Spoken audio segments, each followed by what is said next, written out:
Aleluya, honra y gloria sea a Elohim de Israel. Bendita palabra del Señor, dada por la boca del siervo del Señor Pastor José Manuel. Gracias, Pastor, desde Honduras. Mis oraciones por Isla Las Palmas. Volcán Cumbre Vieja.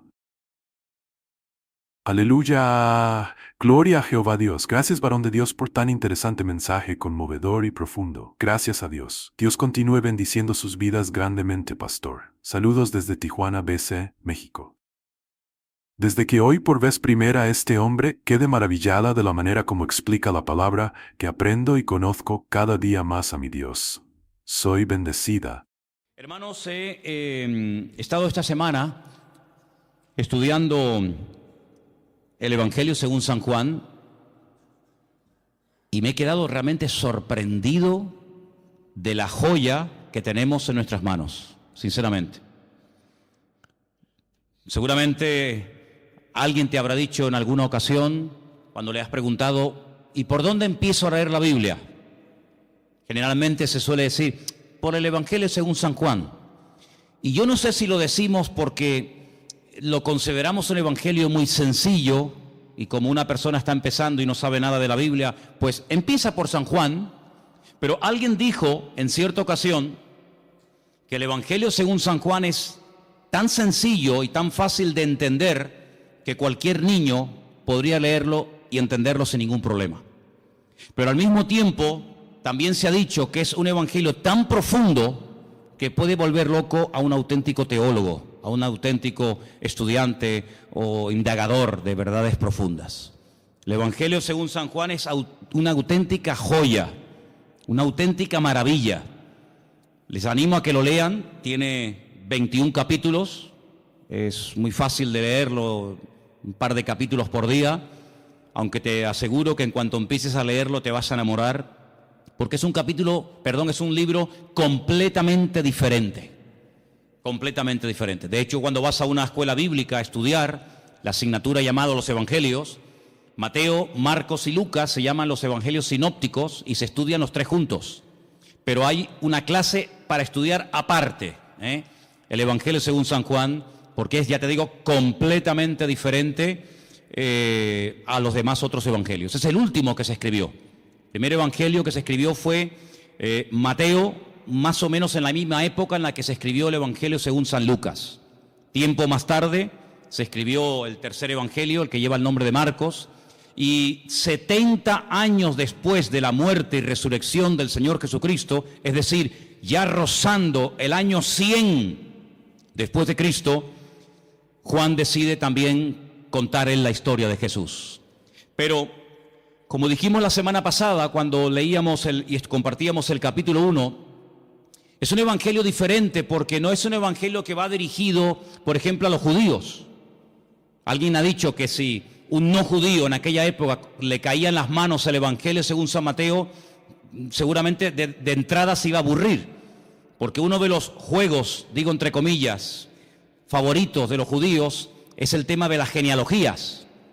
Retroceder en el tiempo, en la historia y recordar cómo se llamaba su padre, su abuelo, su bisabuelo, su tatarabuelo, y es algo que lo llevan en la sangre, es algo que lo han mamado desde pequeño, ¿no?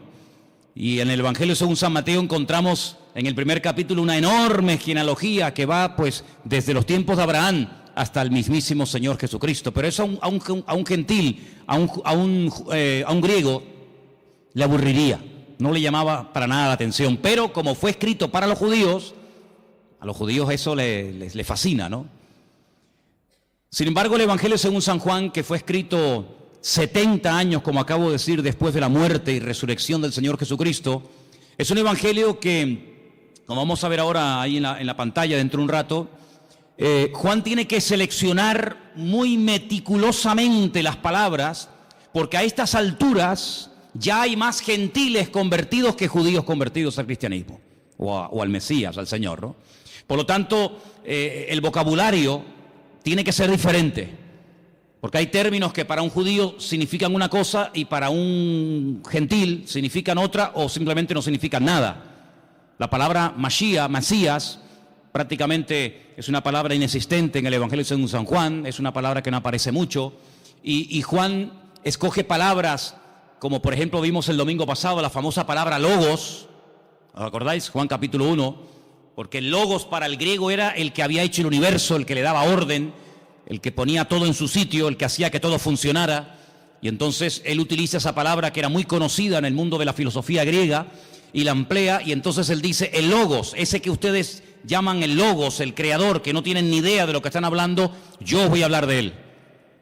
Y presenta a ese logos como el creador del universo, presenta al logos como encarnado. Hoy hemos cantado una parte de una canción que hablaba acerca del verbo se hizo carne. Y vemos cómo Juan es una persona que no solamente tiene que seleccionar muy bien las palabras que va a utilizar, porque la audiencia, los lectores a los cuales va a llegar el Evangelio, son personas que no tienen mucho conocimiento de la Biblia, son gente que viene de un trasfondo pagano, de idolatría, un mundo de mitología griega. Entonces él tiene que ser muy cuidadoso en esto, sino que además tienen que tener presente, y cuando sepan esto van a entender por qué Juan utiliza tantas veces ciertas y determinadas palabras.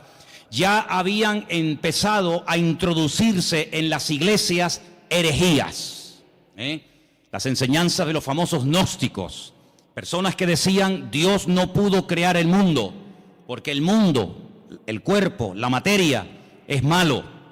Por lo tanto, un Dios santo, un Dios bueno, un Dios perfecto no puede tener contacto con el hombre bajo ningún concepto, no puede tener contacto con la materia.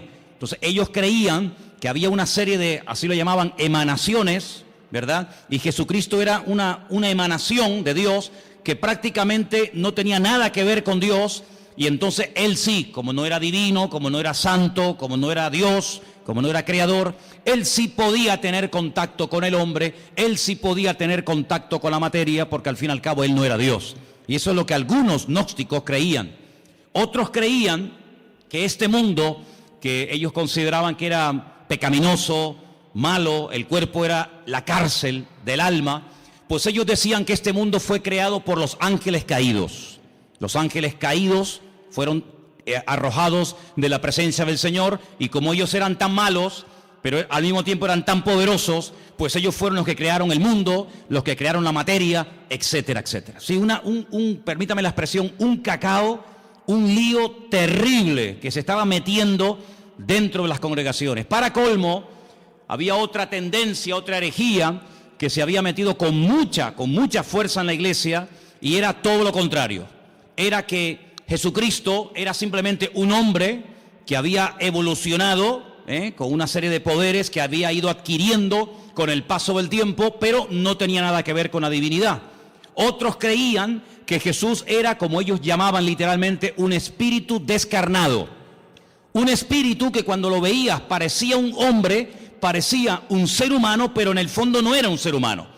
Realmente él no comía, no se cansaba, no tenía que dormir, no tenía ningún tipo de sufrimientos, porque era una especie de espíritu que cuando se manifestaba parecía un hombre, pero de hombre no tenía absolutamente nada. Fíjense, ante menudos follones y herejías se encontraba el apóstol Juan, y ahora tiene que presentar un evangelio convincente, claro y directo, y presentar a Cristo de una forma correcta, de una forma adecuada, teniendo en cuenta la cantidad de herejías que ya se habían metido en la iglesia para este tiempo. Ahora, en este evangelio me ha llamado mucho la atención, vamos a poner la primera información en la pantalla. Hay cosas que Juan omite completamente, ni las toca. Tenemos, por ejemplo, ahí, ustedes lo pueden ver, el nacimiento del Señor Jesucristo. Juan ni lo menciona. No es que no crea en él, evidentemente, sino que, como vimos la semana pasada, el evangelio empieza diciendo: en el principio era la palabra y la palabra era Dios. Es decir, va antes de Génesis 1.1.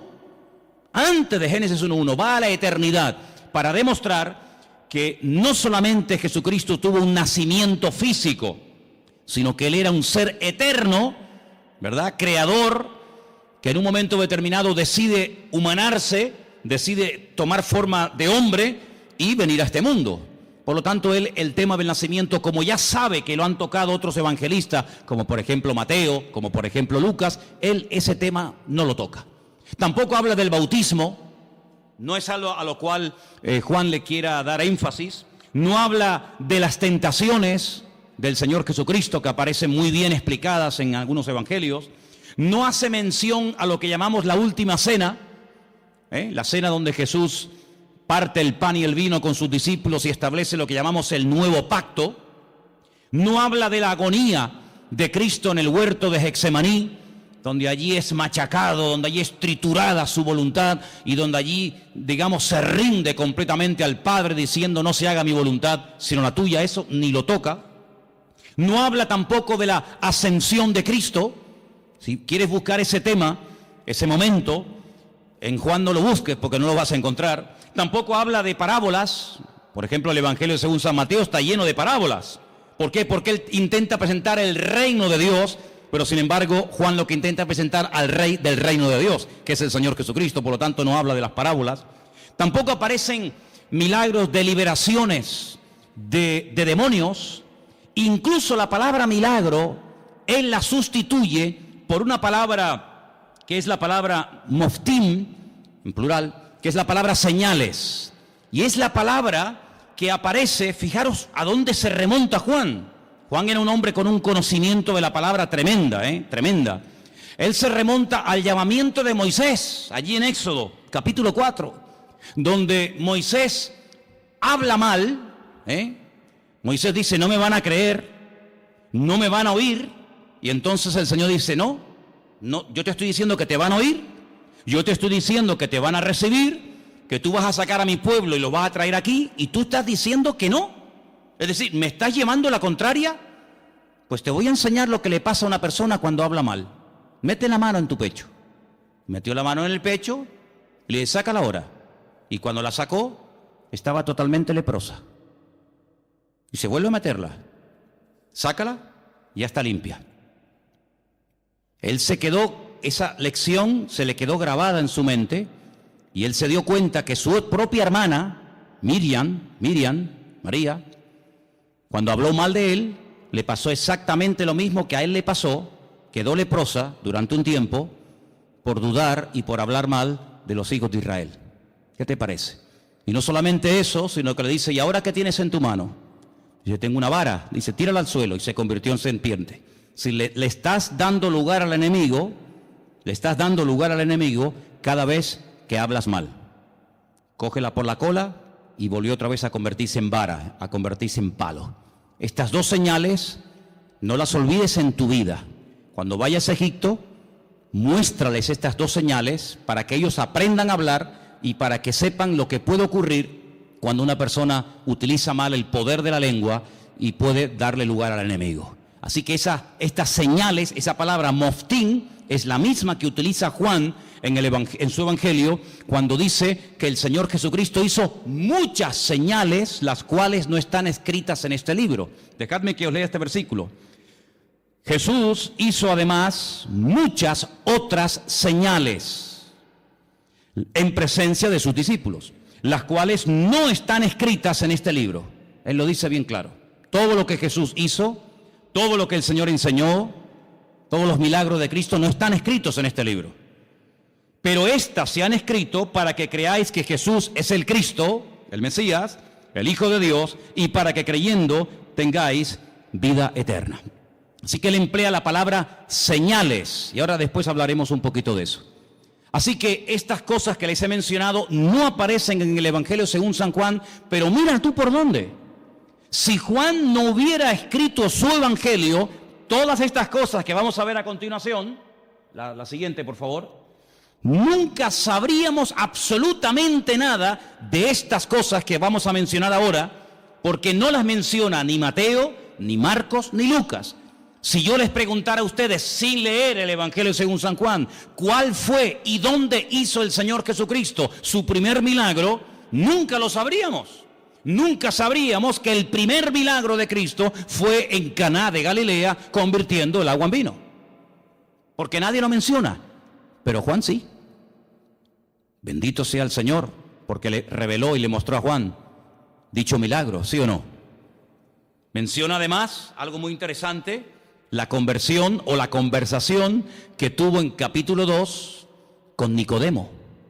Esa conversación no aparece por ninguna parte en los otros evangelios.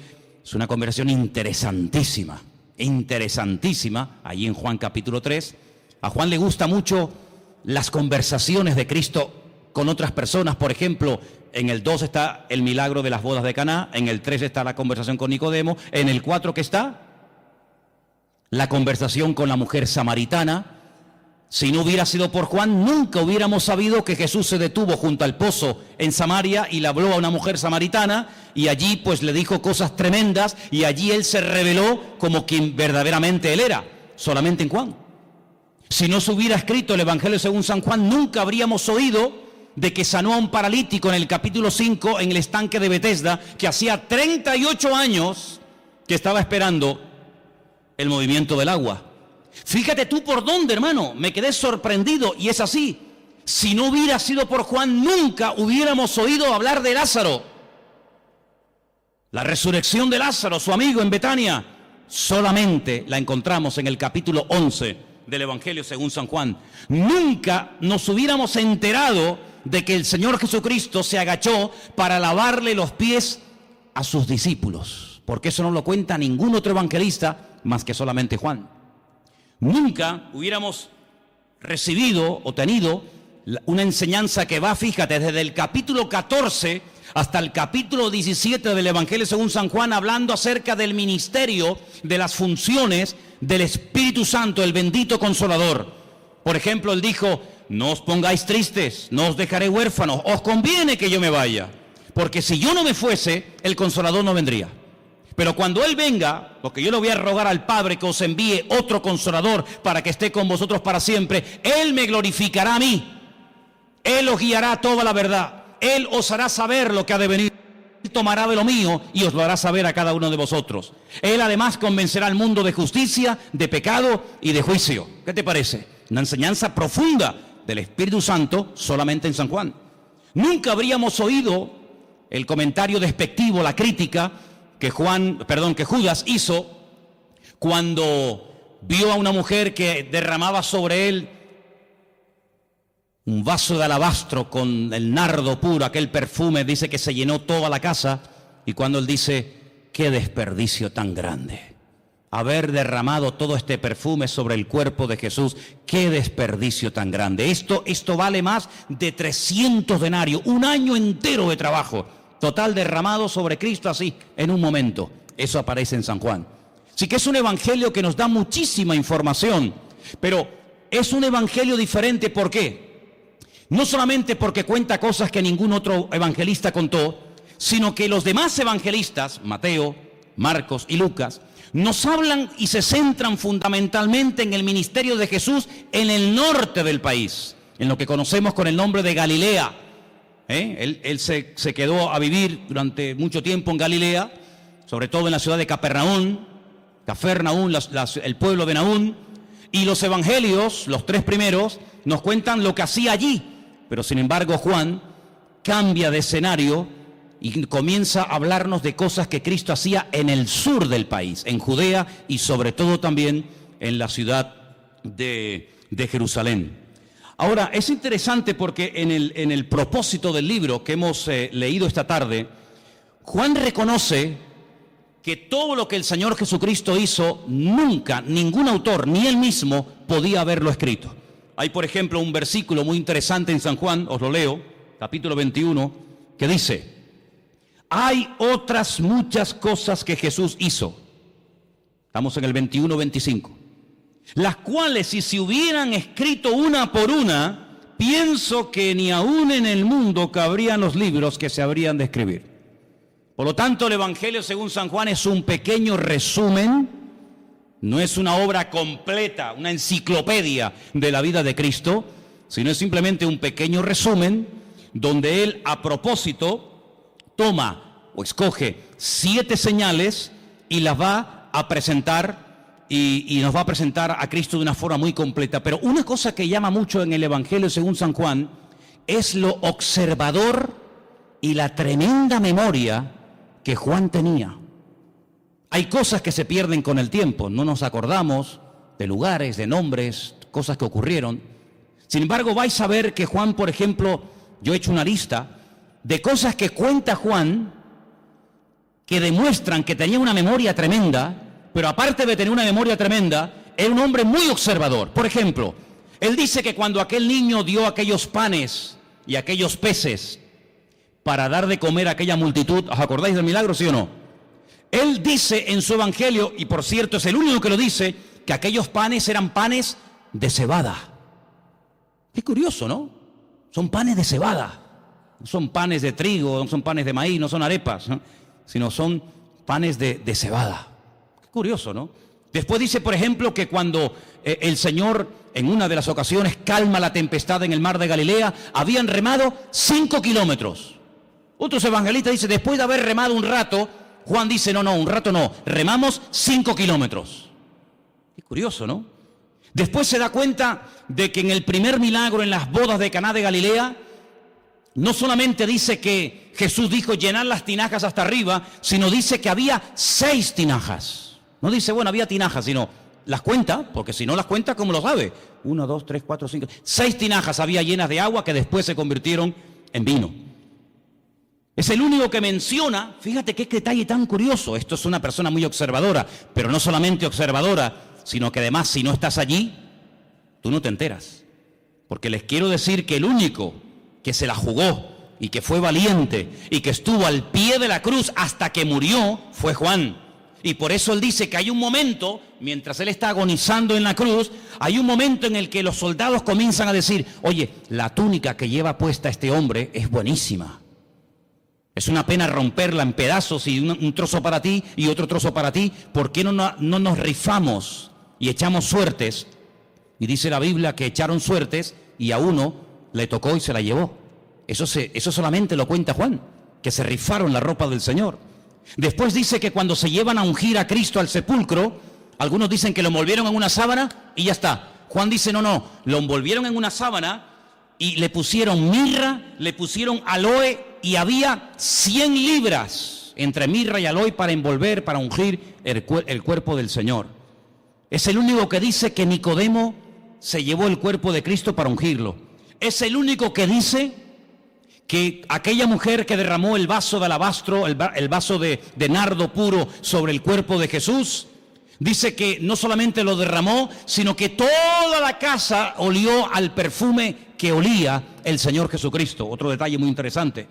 Después, por ejemplo, una de las cosas muy interesantes es que él dice que el templo de Jerusalén se tardó 46 años en ser restaurado y decorado por el rey Herodes, el único que lo dice. Es el único que menciona el detalle, muy interesante por cierto, que en Juan capítulo 4 dice que los samaritanos y los judíos como que no se llevaban entre ellos. Había un pique ahí, ni los samaritanos podían ver a los judíos, ni los judíos a los samaritanos. Son detalles muy significativos de un hombre que se fija mucho. Luego, algo que me ha llamado mucho la atención del Evangelio según San Juan, es que es un hombre que menciona lugares de Jerusalén porque se ve que conoce y se sabe muy bien mover en la ciudad de Jerusalén. Por ejemplo, menciona la puerta de las ovejas, capítulo 5, verso 2. Menciona el estanque de Betesda, capítulo 5. Menciona el otro estanque que hay en la otra punta de la ciudad, el estanque de Siloé, capítulo 9. Menciona una puerta que se llama el pórtico de Salomón, donde años más tarde o tiempo más tarde iría con Pedro, y allí orarían, ¿se acuerdan? Por el paralítico que estaba allí en la puerta del templo. Es el único que menciona el torrente de Cedrón, ese barranco que divide la ciudad del Monte de los Olivos. Él dice que el Calvario, aquel monte tenía forma de calavera, lo registra también en su libro. Es un hombre, ya digo, tremendamente observador, una persona que conoce la ciudad de Jerusalén y se mueve por ella, diríamos, como pez en el agua. Ahora, en cuanto al tema de las herejías, Juan quería dar una imagen, una visión completa del Señor Jesucristo. Porque en aquellos tiempos estaban, como dije al principio, los que creían que Él no era un hombre, sino una especie de espíritu que se aparecía en forma humana, y estaban aquellos que decían que era tan divino, que no era un hombre. Claro, ¿cómo casar, cómo unir estas dos herejías? Hermanos, a lo largo de la historia, la iglesia, el pueblo de Dios, ha tenido que enfrentarse con un montón de problemas, de todo tipo. Pero algo que el enemigo ha utilizado y seguirá utilizando hasta el final de los tiempos contra nosotros, contra el pueblo de Dios, es tratar de meter sutilmente en las congregaciones lo que llamamos o conocemos con el nombre de herejías. ¿Qué es una herejía? Bueno, vamos a definirlo de la siguiente manera.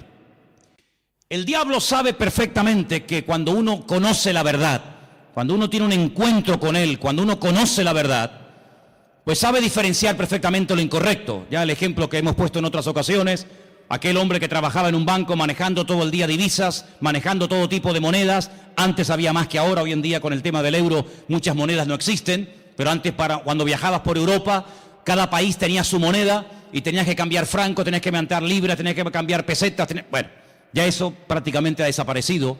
Pero le preguntaron un día a un hombre que manejaba constantemente divisas. Me imagino que habrás tenido que estudiar muchísimo, ¿no? Hacer muchos cursos para diferenciar los billetes falsos de los verdaderos. Y él dijo, jamás en mi vida yo he hecho un curso para estudiar billetes falsos. Y entonces, ¿cómo sabes diferenciar uno falso de uno verdadero? Dice, porque yo he estudiado muchísimo al billete verdadero. Yo lo conozco también, su tacto, hasta cómo huele, las características del billete verdadero, lo que se tiene que ver, lo que no se tiene que ver, dónde tengo que tocar, dónde no tengo que tocar. Lo conozco tan bien que en cuanto me presentan un billete falso, digo, este es falso, este no es verdadero. Porque conozco al verdadero. Ahora, si me pongo a estudiar todo lo falso, al final sé que son falsos, pero no conozco al verdadero. Y lamentablemente vemos que hoy en día también hay gente así. Han estado un poco de tiempo en los mormones, un poco de tiempo en los Hare Krishna, un poco de tiempo en los Rosacruces, un poco de tiempo con los testigos de Jehová, un poco de tiempo con los evangelistas, un poco de tiempo con no sé quién. Al final tienen un cacao en la cabeza terrible, conocen tanto a sectas y filosofía, pero no conocen la verdad. Y Jesucristo no es uno más. Lo que Juan hace es presentar la verdad, porque él dice, la verdad os hará libres. Si yo empiezo a rebatir y a discutir y esto, no, con la discusión no llegamos a ninguna parte. Yo lo que voy a hacer es proponerme, seleccionar una serie de señales, presentaros la verdad de la forma más completa y variada y profunda posible, porque cuando lleguéis a conocer la verdad, cuando lleguéis a intimar con la verdad, os vais a dar cuenta de que lo falso ya no tiene ningún atractivo, ya no tiene ninguna tentación para vuestra vida, porque la verdad no solamente os hará libres, sino que la verdad os hará felices. ¿Cuántos dicen amén? Entonces él presenta a Cristo como la verdad y os vais a dar cuenta que la palabra verdad, verdadero, aparece así de veces en el Evangelio según San Juan. No hay una palabra que se repita más en este Evangelio como la palabra verdad o verdadero. Tengo aquí una pequeña lista, no están todos, pero para que veáis. Dice, yo soy el pan verdadero, el pan que descendió del cielo. No dice yo soy el pan. Bueno, podría decirlo, pero añade la palabra, yo soy el pan verdadero. Y entonces dice, el pan que comieron nuestros padres en el desierto, pues todos los que lo comieron murieron, pero el que coma de mí nunca morirá. Después dice, yo soy la vid, pero no dice solamente yo soy la vid, sino dice, yo soy la vid verdadera. Juan capítulo 15, verso 1. Juan 8, 16 dice, yo soy el juez, pero el juez verdadero, el juez que imparte verdaderamente justicia. Y os vais a dar cuenta de que aparece la palabra verdad por todo el Evangelio. Encontramos, por ejemplo, en Juan 14, 6, un versículo que todos conocéis de memoria, ¿sí o no? Sí. A ver, ¿qué dice Juan 14, 6? No, ese es 3:16, ese es el 3:16, el 14:6, 14:6. Yo soy el camino, yo soy la verdad y yo soy la vida. Otra vez la palabra verdad, continuamente la verdad, la verdad, la verdad, la verdad. Qué curioso que un día Pilato se le quedó mirando y le dijo, ¿y qué es la verdad? ¿Qué es la verdad? La verdad no es la iglesia evangélica. ¿Sabías eso, no? La verdad no es una secta, una religión. La verdad se llama Jesucristo. La verdad se llama Jesucristo. Y teniendo al Señor, podemos discernir entre la verdad y la mentira. Hay algunas congregaciones donde tal vez enseñan cosas que no son 100% verdad. Por eso el Señor quiere que escudriñemos la verdad, que leamos la Biblia, para que sepamos discernir y sepamos separar lo falso de lo verdadero. El apóstol Pablo le decía a Timoteo, quiero que sepas esto y lo tengas bien presente en tu vida, que dice el Espíritu de Dios que en los últimos tiempos, y lo dice claramente el Espíritu Santo, se meterán dentro de las congregaciones herejías, falsas doctrinas, doctrinas de demonios, que parecerán muy bonitas y muy atractivas, Pero para eso tenemos la palabra, para comprobar en todo momento si lo que en mi iglesia se está predicando es la verdad. Y el día que aquí no se predique la verdad, levántese y váyase. No se quede por amor a mí, no se quede por amor a los niños, no se quede por cariño a la hermana o al hermano tal. No, no, aquí no estamos para vernos las caras, aquí estamos para crecer y conocer y profundizar en la verdad, porque la verdad es la que nos hace libres. Y si se predica la mentira, pues lo lamento mucho, yo aquí no quiero estar ni un minuto de mi tiempo, porque la mentira esclaviza, la mentira es un veneno que le abrimos la puerta y va contaminando nuestra vida. Por lo tanto, compruebe siempre, traiga la Biblia a la iglesia, tome apuntes, escuche los mensajes, y si comprueba que algo no ha sido correcto, que le están enseñando mentira, que le están manipulando la escritura, no haga caso, sea selectivo en esto. Jesucristo vino para darnos la verdad, para abrir nuestros ojos, y la verdad se puede comprobar, no solamente experimentar, se puede comprobar. Y la misma Biblia que yo uso para predicar aquí en el púlpito, la tiene usted. Léala, escudriñela, memorízala, y si ve que no coincide con la verdad, aquí tu tiempo se ha terminado, amigo. Estamos en este lugar para crecer en la verdad. ¿Cuántos dicen amén? Ahora, fíjense qué interesante. En el Evangelio según San Juan hay 7 expresiones muy interesantes que las vamos a ver ahora, pero algo que también hace Juan, no solamente nos presenta a Cristo como el eterno, el creador, el todopoderoso, sino que además nos da ejemplos para que nos demos cuenta que a lo mejor puede haber un creyente, escúchenme bien por favor, puede haber un creyente que no lo entienda todo, pero tenemos que tener paciencia con el que no lo puede entender o aceptar todo. Si yo pusiera, vamos a poner un ejemplo, ¿no? Si tuviéramos este salón ahora mismo dividido en dos, tuviéramos este salón dividido en dos, tenemos en el centro, más o menos, ¿no? Tenemos en el centro una especie de cristal, de prisma, y proyectamos un rayo de luz desde ese lado en dirección al prisma. Todos los que están a mano izquierda verían solamente un rayo de luz, pero todos los que están a mano derecha verían 7, en 7 colores diferentes. Si yo les pregunto a los de la mano izquierda, ¿ustedes qué están viendo? Y me dicen, un rayo de luz. ¿De qué color? Blanca. ¿Seguro que veis uno solo? Contarlo bien, sí, uno solo. Vosotros, hermanos, ¿qué estáis viendo? Pues estamos viendo 7 rayos de 7 colores diferentes. Pero ¿cómo puede ser que unos vean 7 y otros vean 1? ¿Quién está viendo la verdad? Todos. Lo que pasa es que unos están a un lado y otros están a otro lado. Y estos, por estar en un lado, ven más que los que están en otra parte. ¿En qué lado te encuentras de tu relación con el Señor? Hay gente que no ve más allá de lo que ven sus ojos, y por eso se hunden, por eso se desaniman, porque no ven más allá. Y como le dijo el Señor a Pedro, no pones la mira en los 7 rayos, no pones la mira en las cosas de arriba, sino en las de la tierra. Y claro, cuando uno mira a lo de la tierra se derrumba. Cuando uno mira a lo de la tierra, uno se deprime, la fe te la destruye el mundo. Pero cuando tú levantas la mirada, tú ves más allá. Y eso es lo que Juan quiere. No solamente presentarnos al Señor Jesucristo como divino, como creador, como un ser eterno, sino que también lo presenta como humano. Y fijaros las citas que os voy a dar para los que tomen nota, ¿no? En capítulo 2, verso 15, vemos a Cristo enfadado, con un látigo. Comienza a echar fuera a todos los que vendían en su casa y los llama ladrones. Me habéis convertido mi casa en cueva de ladrones. En el capítulo 4, verso 6, te lo encuentras cansado y sediento junto a un pozo, pidiendo un vaso de agua a una mujer samaritana. El verbo hecho carne, cansado del camino, pidiendo agua. Sus discípulos en el capítulo 4, verso 31, le daban de comer, porque lo notaban que era la hora de comer y él no había comido. En el capítulo 11, prácticamente todo el capítulo te lo encuentras llorando, quebrantado, emocionado, identificándose con el dolor de haber perdido a un amigo, a un ser querido. En el capítulo 1 y en el capítulo 8, verso 58, te lo encuentras en su preexistencia, Te lo encuentras que él sabe perfectamente lo que tiene la persona. Por eso Cristo no es un hombre que hace muchas preguntas. Ponte un día a hacer un estudio, te animo a que lo hagas. empieza a buscar en la Biblia cuántas preguntas Cristo hacía. Generalmente muy pocas. Generalmente muy pocas. Y la pregunta es ¿por qué? ¿Por qué Jesús no preguntaba cosas a la gente? Porque Él tiene todas las respuestas.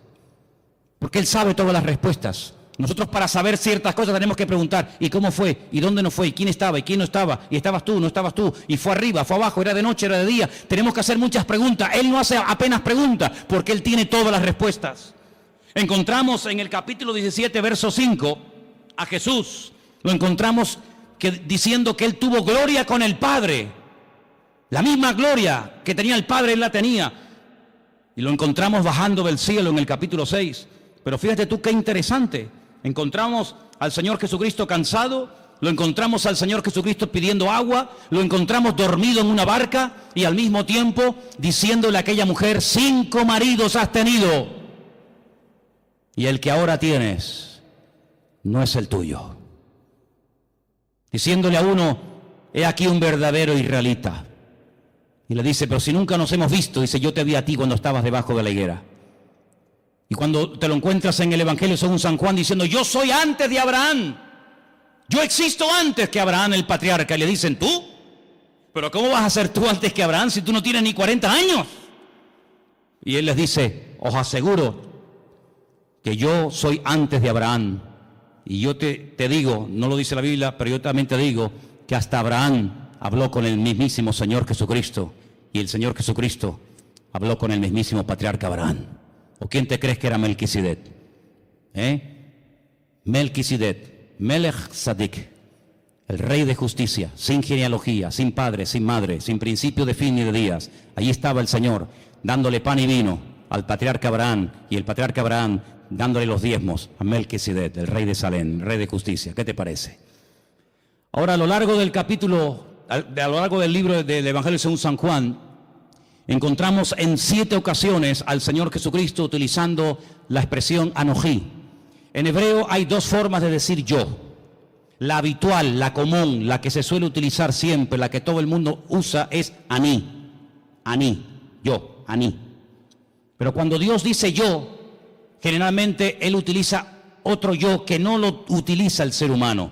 Es el yo, el pronombre personal, primera persona, que utiliza Dios, y es anojí. Anojí es yo cuando habla Dios y aní es yo cuando habla un ser humano. En el Evangelio según San Juan encontramos 7 anojí.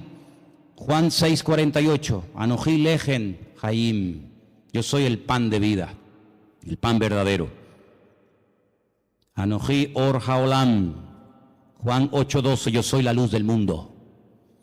Encontramos al Señor diciendo, yo soy la puerta de las ovejas, Juan 10:7. Encontramos en Juan 10:11 diciendo, yo soy el buen pastor. Lo encontramos en Juan 11:25 diciendo, yo soy la resurrección y la vida. Lo encontramos en Juan 14:6 diciendo, yo soy el camino, la verdad y la vida.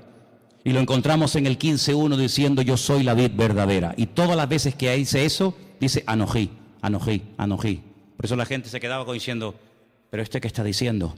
Hoy en esta iglesia ha habido algo impresionante que a mí me ha impactado muchísimo.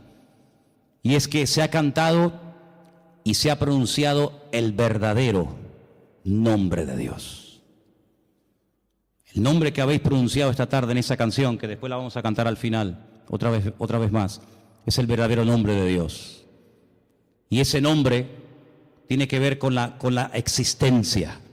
Tiene que ver con la existencia misma. Nadie le ha dado existencia a Él. Él le da existencia a todas las cosas.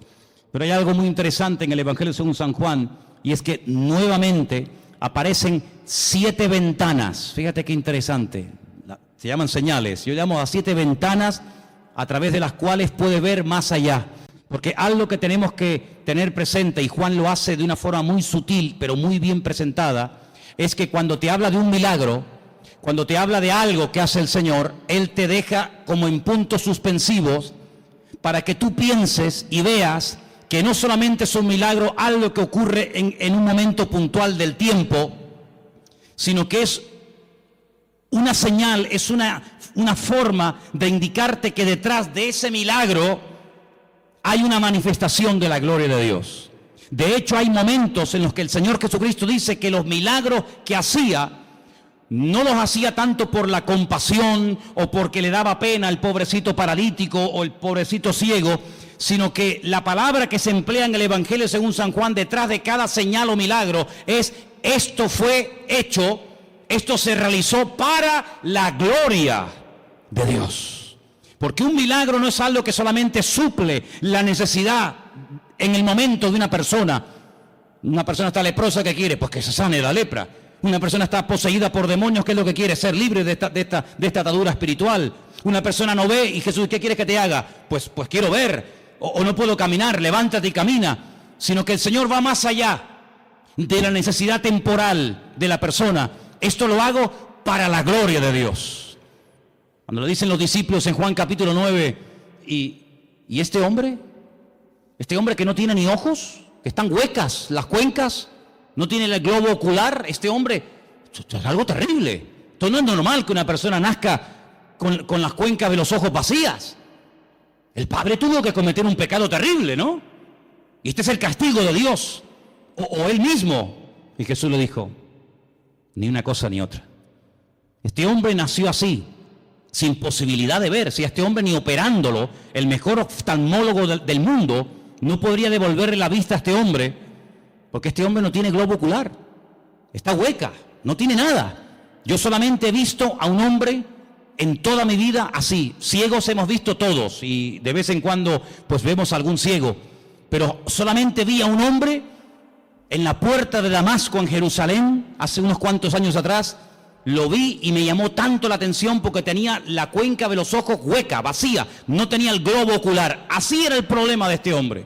Y los discípulos nunca habían visto algo semejante. Le dicen: pero ¿qué pecado terrible tuvo que cometer sus antepasados o él para nacer así? Y Jesús dijo: no, ¿sabes por qué este hombre ha nacido así? Ya estamos buscando siempre, perdonen las cuatro patas a los gastos, ¿no? Que si una maldición, que si un trabajo de hechicería, que si el pecado del abuelo, que si una maldición hereditaria. No, mira, quítense todo ese rollo de la cabeza. ¿Saben? Les voy a decir la verdad. ¿Saben por qué este hombre nació así? Para que se manifieste hoy delante de todos ustedes la gloria de Dios. Entonces, ¿qué hace el Creador? ¿Qué hace el Señor? Coge barro, le hace el globo ocular, una albondiguilla, ¿no? Se la pone en los ojos y le dice: vete a lavarte al estanque de Siloé, que está en la otra punta, allí bajando el torrente de Cedrón. Vete allá a lavarte. El pobrecito va calladito, sin protestar, humilde. Cuando llega al estanque de Siloé, el hombre se quita el barro de los ojos y vuelve viendo. Y los judíos le dicen: pero tú no puedes hacer eso. Hoy es Shabbat, no se puede quebrantar el Shabbat. Y dice: ¿cómo que no?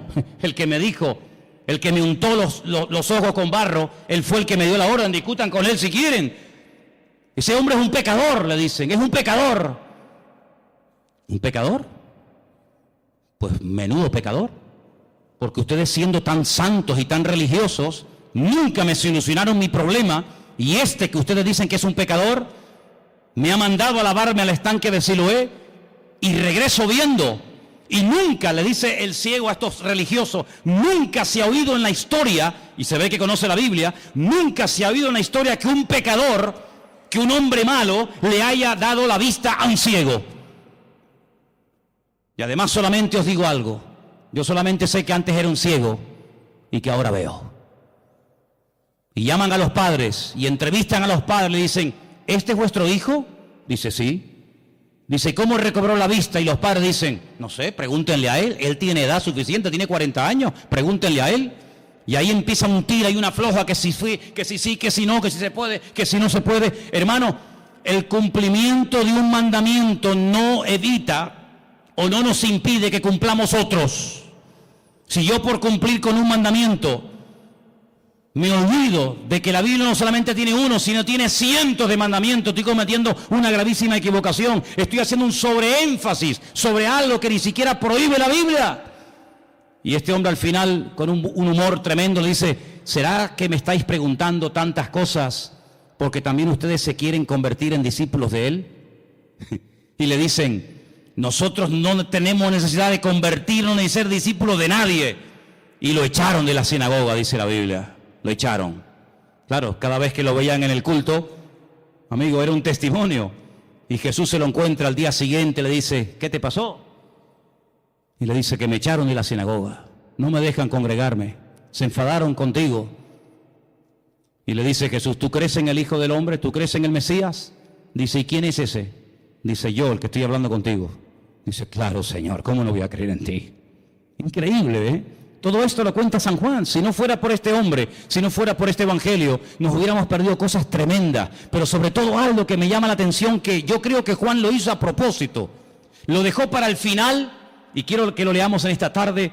Es el capítulo 21, donde se produce algo que ni Mateo, ni Marcos, ni Lucas jamás contaron. Yo no sé si les dio vergüenza o por respeto, no lo sé, pero nunca fueron capaces de tocar este tema.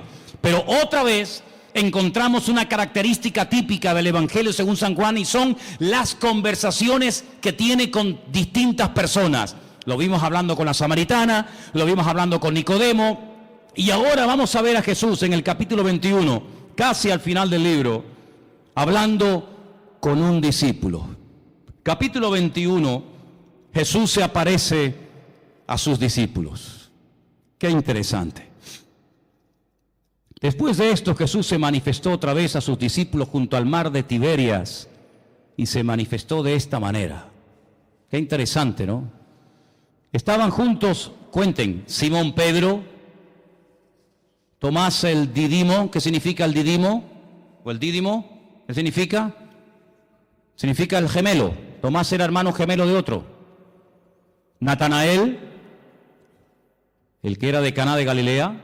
Los hijos de Zebedeo, hijos, hablan plural. ¿Quiénes eran? Juan y Santiago. Y otros dos de sus discípulos. Simón Pedro les dijo, voy a pescar. Ellos le dijeron, vamos también nosotros contigo. Fueron y entraron en una barca, y aquella noche no pescaron nada. Nada. Toda la noche, para arriba, para abajo, echa la red aquí, echa la red, nada. Cuando ya iba amaneciendo, fíjate tú, amaneciendo ya, se presentó Jesús en la playa, mas los discípulos no sabían que era Jesús. Estaban cansados, estaban reventados, toda la noche pescando. Además, cuando tú estás pescando, los que habéis ido alguna vez a pescar, cuando uno está pescando, las horas se te pasan volando, disfrutas que no veas. Pero cuando estás hecha y no pican, es aburridísimo, estás hasta de mal humor. Les dijo Jesús, hijitos, ¿tenéis algo de comer? Ellos le respondieron, no, no tenían ni para comer. Increíble. Jesús les dijo, echad la red a la derecha de la barca y hallaréis. Entonces la echaron y ya no la podían sacar por la gran cantidad de peces. Qué milagro, ¿eh? Así, en segundos, lo que no hicieron en toda la noche. Verso 7. Entonces aquel discípulo a quien Jesús amaba, le dijo a Pedro, es el Señor. Es el Señor. Esto solamente pasa por la mano de Dios. Es el Señor. Simón Pedro, cuando oyó que era el Señor, se ciñó la ropa, porque se había despojado de ella, se echó al mar y se echó a nadar hasta la orilla. Y otros de sus discípulos vinieron con la barca arrastrando la red de peces, pues no distaban de tierra sino como unos 200 codos. Y al descender a tierra vieron brasas puestas y un pez encima de ellas y pan. ¿Se han preguntado alguna vez, ¿y de dónde sacó el Señor este pez? No tenía red, no tenía caña. El Señor no necesita nada de esto. Seguramente le habrá dicho a uno, para el fuego. Y hace, no hay problema. Jesús le dijo, traed de los peces que acabáis de pescar. Fíjate qué curioso, otra vez lo que dije al principio, qué observador es este hombre. Otro hubiese dicho, había un montón de peces, Manolo, un montón, pero fíjate lo que dice Juan. Subió Simón Pedro y sacó la red a tierra llena de grandes peces, y podía haber puesto el punto y ya está. Pero Juan dice, no, la red estaba llena, y Juan los tuvo que contar, hermanos. Tuvo que fijarse, porque si no, o esto es una mentira, o de dónde sacó este dato. Es que él estaba allí y él dice, la red estaba llena, pero había 153. Y aún siendo tantos, la red no se rompió. Recuerda que el versículo 11 dice grandes peces. Grandes peces, 153. ¿Y por qué no fueron 205, 89, 34? ¿Por qué 153? ¿Y por qué lo dice? ¿Será que esto es una forma de rellenar un texto? Siempre hemos dicho y hemos enseñado que en la Biblia no sobra nada. Amén, hermanos. Todo tiene una razón, todo tiene una explicación. El idioma hebreo es alfanumérico. Las letras son números, los números son letras. Juan hace así y dice 153. Juan es judío, Juan no es canario, no es alemán, no es latinoamericano. Juan es judío. Juan ve letras y al momento ve números. Ve números y ve letras. Es la mentalidad, está en el chip del cerebro del judío. El judío hace así y ve una palabra y sabe cuánto suma la palabra, porque cada letra es un número y cada número es una letra. Y él en San Juan, en el libro del Apocalipsis, no me voy del tema, pero solamente un ejemplo. En el libro del Apocalipsis, él dice: cuidado, hermanos, aquí hay sabiduría. El que lee, entienda. Os voy a dar un dato en clave, pero ustedes que saben lo que estoy diciendo me van a entender. Cuando venga ese hombre perverso, su nombre o el número de su nombre es 666, 666. Claro, hay muchos nombres que coinciden. Por ejemplo, otro día cuando les comentaba el tema, cuando decide Shechem ben Hamor, Siquén hijo de Amor, suma 666, curiosamente. Pero Juan es un hombre, como buen judío, que conoce el tema de las letras y de los números. Y él te está dando el valor numérico del nombre de ese político de los últimos tiempos. Pero ahora, volviendo a Juan 21, te dice 153. Y al momento él sabe lo que significa 153. Claro, el que no sabe esto, vos dices, bueno, 153, no, espérate. Anoji Elohim. Si pusiéramos aquí en una pizarra la palabra Anoji Elohim, yo soy Dios, suma 153. Es decir, esta es la firma, amigo. Cuando ves un cuadro, dices, qué hermoso, a ver. Picasso. ¿Quién hizo este cuadro? Goya. ¿Quién produjo este milagro? Así, en segundos, lo que no pudimos hacer en toda la noche. 153. ¿Quién hizo esto? Anoji Elohim. Yo soy Dios, yo soy el Todopoderoso. ¿Cuántos dicen amén? Entonces te pone el cuerpo, mi madre, ay Señor. Les dijo, venid, coman. Ya saben quién ha hecho esto. Ani Elohim. Elohim le dice a sus discípulos, o sus discípulos no se atrevían a preguntarle, ¿y tú quién eres? ¿Tú quién eres? ¿Se acuerdan que una vez en la barca, cuando calmó el viento y la tempestad, se empezaron a preguntar unos a otros y dice, ¿quién es este? ¿Quién es? Porque habla muy bien, obra de maravilla, sana enfermos, pero ya calmar un mar en tempestad, eso es algo que nos vuelve locos. ¿Quién es este? Y ahora dicen, ¿quién es? Pero no se atrevían, porque sabían que era el Señor. Vino pues Jesús, tomó el pan, lo dio, asimismo el pescado. Esta era la tercera vez que Jesús se manifestaba a sus discípulos, después de haber resucitado de los muertos. Ahora ya están a gusto, ya están las barrigas llenas, ya han comido. Y ahora Jesús le dice a Pedro, Pedro, ven un momento, ven. ¿Cuántos había? Por eso le dije, cuenten cuántos discípulos hay. Había un montón, había un montón. Pero ahora solamente le dice a Pedro, a Simón, Pedro. Simón, ven. Simón es Shishon. Viene del verbo lishtot, que significa escuchar. Shema, Simón, ven, escúchame un momento. Escuchar es obedecer. Escuchar es interiorizar. Shishon, ven para acá. Simón, hijo de ¿quién? De Jonás. Es una contradicción. Tienes un nombre, Pedro, tienes un nombre que es una guerra, llevas una guerra. Shishon, el que escucha a Dios. Y Jonás, el profeta rebelde. ¿Cómo puede ser que por un lado oiga y por otro lado seas un rebelde? Ven acá, Pedro, esto no puede ser así. Hay un divorcio, ahí hay una falta de equilibrio en tu vida. Y le dice, Simón, hijo de Jonás, ¿tú me amas más que estos? Y le dice, sí, Señor, sí, sí. ¿Tú sabes que te amo? Y le dice, apacienta mis corderos. Ahora, el Evangelio según San Juan nos llegó a nosotros escrito en griego. En el griego hay 3 palabras para definir la palabra amor: ágape, eros y fileo. En el texto griego se aprecia lo que en español, no sé en alemán, pero en español no se aprecia. En español es me amas y me amas. Y la respuesta es tú sabes que te amo, tú sabes que te amo, tú sabes que te amo. No notas ahí un juego de palabras, pero aquí hay mucho más que eso. Jesús le dice, Simón Pedro, ¿tú me agapeas? Y Simón Pedro le responde, sí, Señor, yo te fileo. No, yo no te estoy preguntando eso. Yo te estoy preguntando si tú me agapeas, si tú me amas a mí como yo te amo a ti. Con ese amor perfecto, ese amor de Dios. Y Pedro le dice, sí, Señor, tú sabes que yo te fileo, tú sabes que yo te amo como un amigo, pero es que yo no te estoy preguntando si tú quieres ser mi amigo. Yo no te estoy preguntando si yo te caigo bien.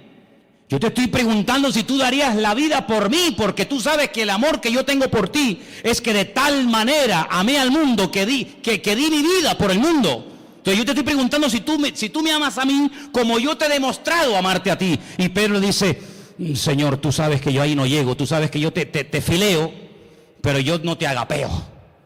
Y entonces al final, cuando el Señor ya se lo pregunta 3 veces, y Pedro capta la idea, y Pedro se da cuenta por dónde van los tiros, le dice, versículo 17, Pedro se entristeció.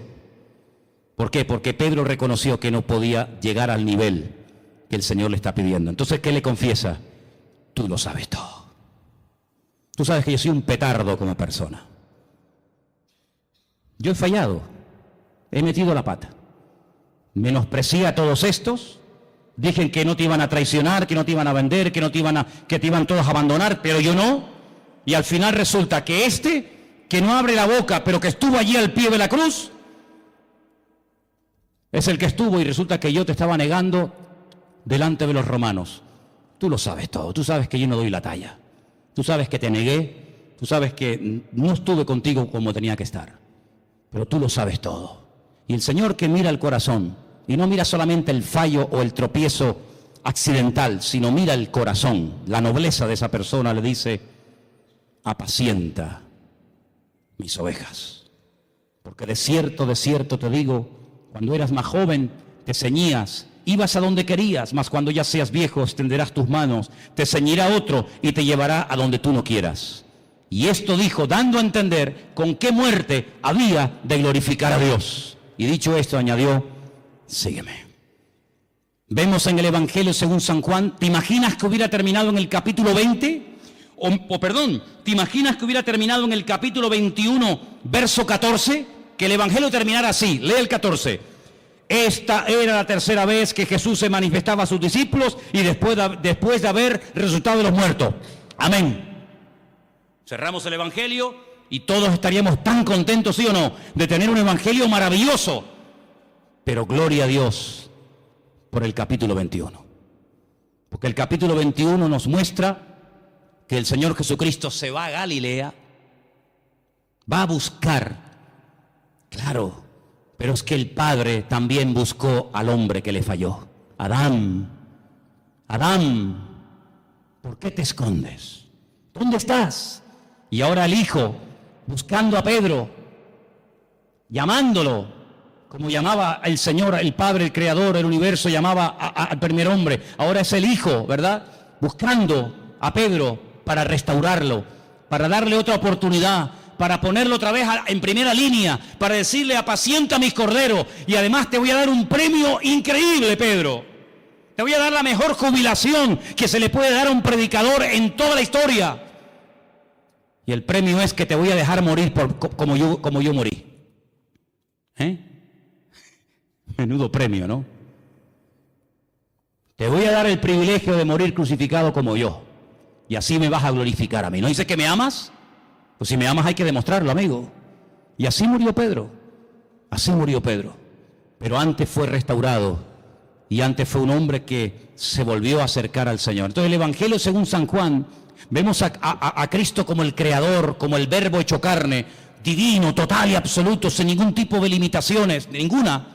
pero al mismo tiempo lo vemos compasivo, lo vemos extendiendo la mano al necesitado, lo vemos identificándose y acercándose con gente que en aquellos tiempos nadie jamás se acercaría a una persona. Cuando los discípulos lo ven hablando con una mujer, dice, no puede un hombre, y más un judío, hablar en público con una samaritana, pero el Señor está allí.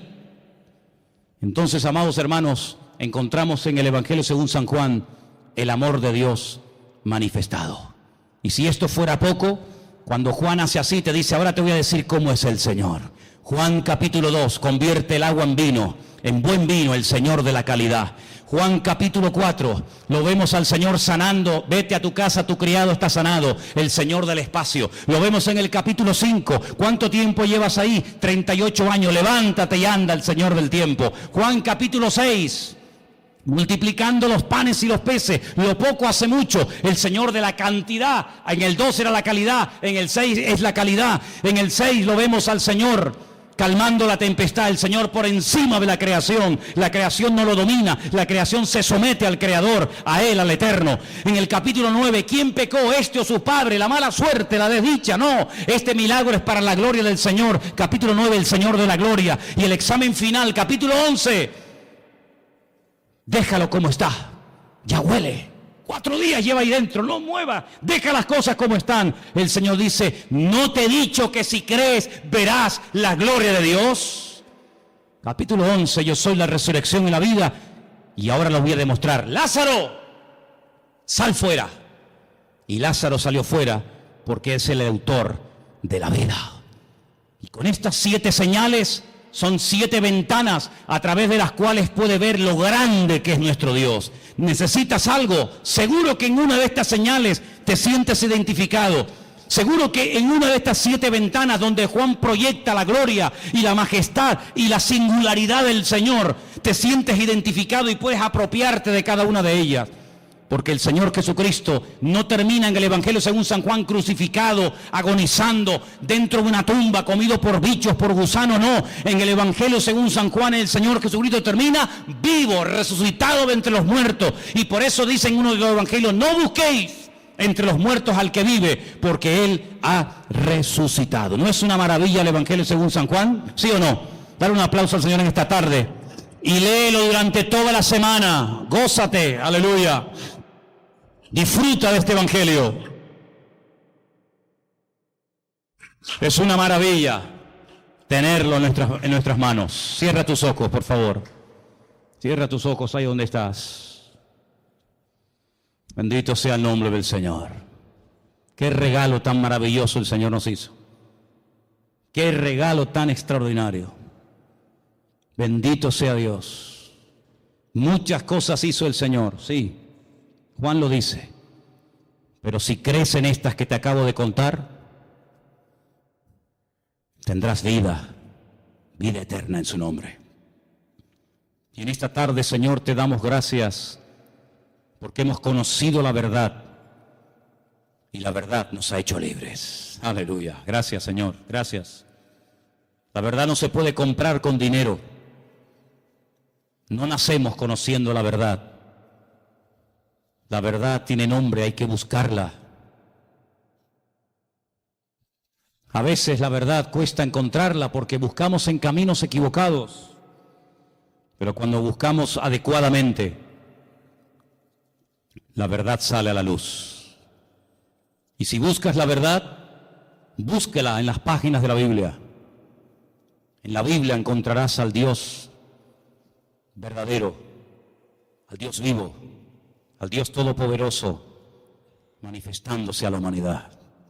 Santo es el Señor. Quiero que le des gracias en esta tarde al Señor ahí donde está sentado, por tener el privilegio de tener la verdad en tu corazón, en tu vida, y también entre tus manos, la Biblia, la espada del Espíritu, el mapa del viajero, la brújula del piloto, la palabra de Dios, viva y eficaz, el espejo donde vemos la gloria de Dios, el pan de vida, el martillo que golpea la piedra, el fuego que calienta el espíritu y el alma. Bendito sea Dios. En esta tarde recibe toda la gloria, Dios mío. Recibe toda la alabanza. Oh Yahweh, Dios Todopoderoso, aleluya. Quiero que en esta tarde te regoces y te regocijes ahí sentado donde estás, sin moverte, ahí quieto. Quiero que escuches la letra de esta canción con tus ojos cerrados. Escucha el nombre de tu Dios. Escucha el nombre del eterno Dios. Aleluya. Vamos a gozarnos en el Señor. Tu aliento de vida, del polvo la humanidad formó.